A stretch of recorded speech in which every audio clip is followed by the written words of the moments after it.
Okay, in this video we're going to continue on with our time value of money review and start with looking at a series of lump sum payments, how to find the present value of that. So a series of lump sum cash flows is simply several lump sum payments that occur at various points over time. We're just going to take the PV of each of those and add them together. Here's a little formula for you. Again, that's a bit cumbersome. I mean, this one is relatively straightforward to apply. Let's look at an example here. Assume a 5-year bond makes $50 annual coupon payments and has a discount rate of 8.55%. What's the present value?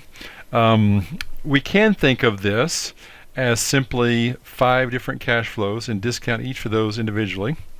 So treat those as 5 lump sum payments, for instance. So the first one is $50, second $50, third $50, fourth $50, and then the last payment is $1,050. We discount each of those at the discount rate, and we discount the cash flows the appropriate number of periods. So you can see in the denominators of each of these cash flows, they're discounted 1, 2, 3, 4, and 5 years respectively, and we get a present value of $860.29. So that would be the value of the bond. By the way, just a quick comment. I didn't mention $1,000 face value of the bond. We'll talk about this later on in this PowerPoint presentation, but that is a default assumption that bonds are $1,000 face value unless you're told otherwise. So that's why I could stick in that last cash flow of $1,050 without specifying that the bond was itself $1,000 par value or face value. So let's go to Excel and take a look at this calculation.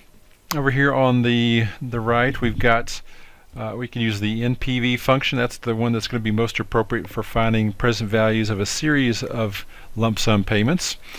We could use the NPV function and just kind of hard code in our information. The first argument there is the discount rate, so 0.0855, and then the series of cash flows.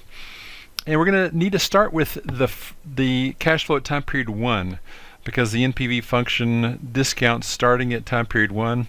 If we had a cash flow at time period 0, we would not want to put that in there because the NPV function would mess that calculation up. So because our cash flows start at time period 1, the very first one is 50, we can start with a series of 50s, and then the last cash flow is 1,050.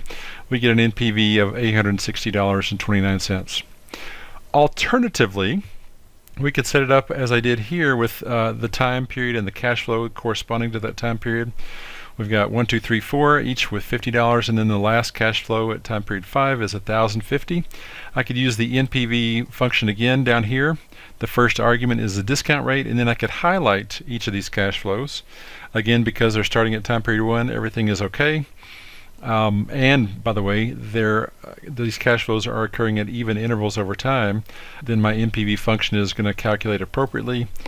Oops, and we get that same number, that same answer, $860.29 that we had with our by hand calculation. Now let's take a look at the financial calculator. And to get this, I'm going to go to the cash flow register. So we're going to go click the CF button. That's the cash flow register. I don't have any cash flows at time period 0, so I'm going to just move down to cash flow 1. This is unfortunate. I should probably clear these.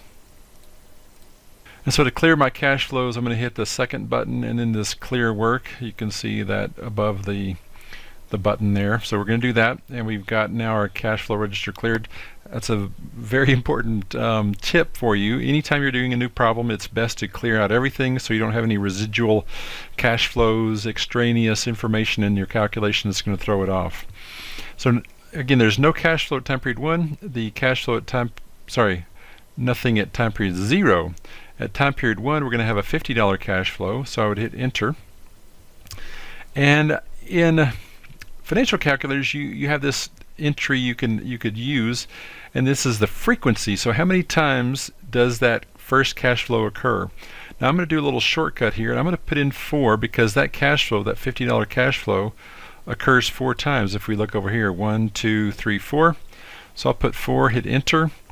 And then the next cash flow, this by the way isn't now at time period 2, it's just the second cash flow, the second discrete number that we're going to enter. And I'm going to type in 1,050. I'll put enter. That's only going to happen once. And then I can move on to my calculations.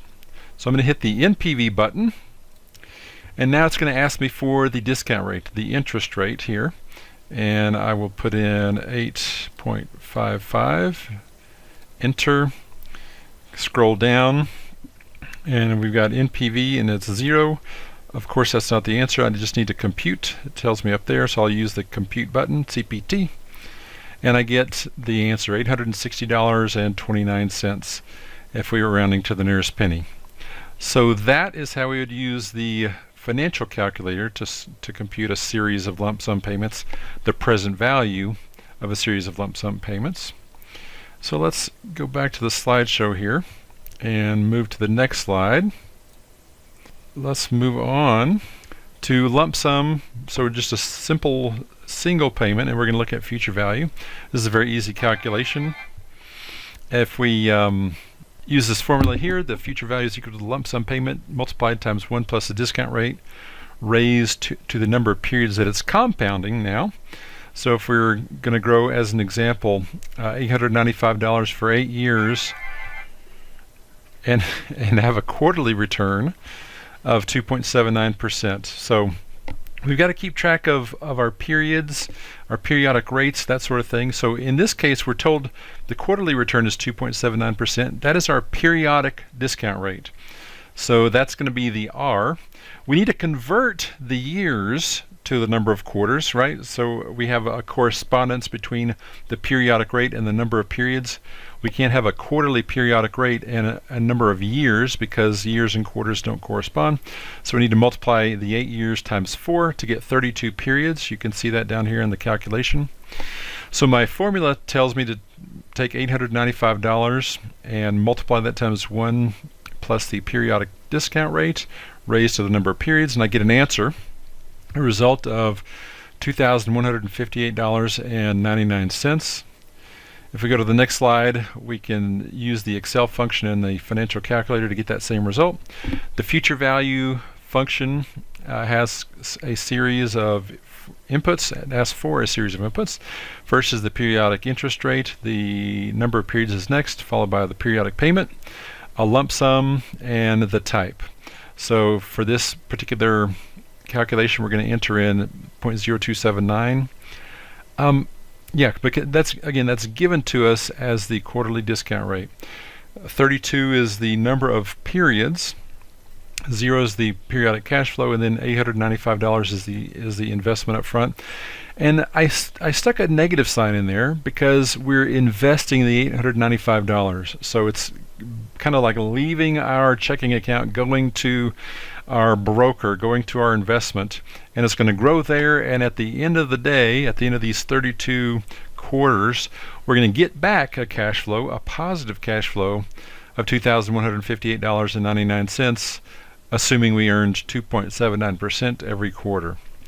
With the financial calculator, you can see the inputs. Much better to go and take a look at these things. So first let me go to Excel, and we can kind of hard code the things in with the first the discount rate, then the number of periods, the periodic cash flow, and the present value. Better is to spell things out as I did down here. So we've got the present value of negative $895, again indicating an investment. We're solving for the future value, so let's blank that out for a second. The number of periods, 32 quarters.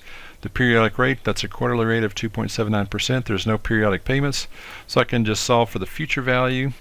And you can see the first argument is rate. I just point to the rate, followed by a comma, then I click on the number of periods. Then payments is next. Go down here. Present value is there, so I link to that. Hit enter, and I get my result of $2,158.99. Okay, let's go to the financial calculator.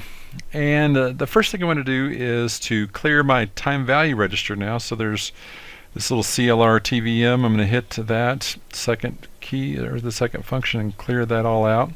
So when I go to the time, go to the time value, my number of periods, I'm going to hit 32 and then hit N. So that'll stick in the information, and you can see the calculator's indicating that that is the input there. 2.79 is my periodic discount rate. $895 is my investment. I want to hit the change sign button down there. Click that as the PV. My payment is 0.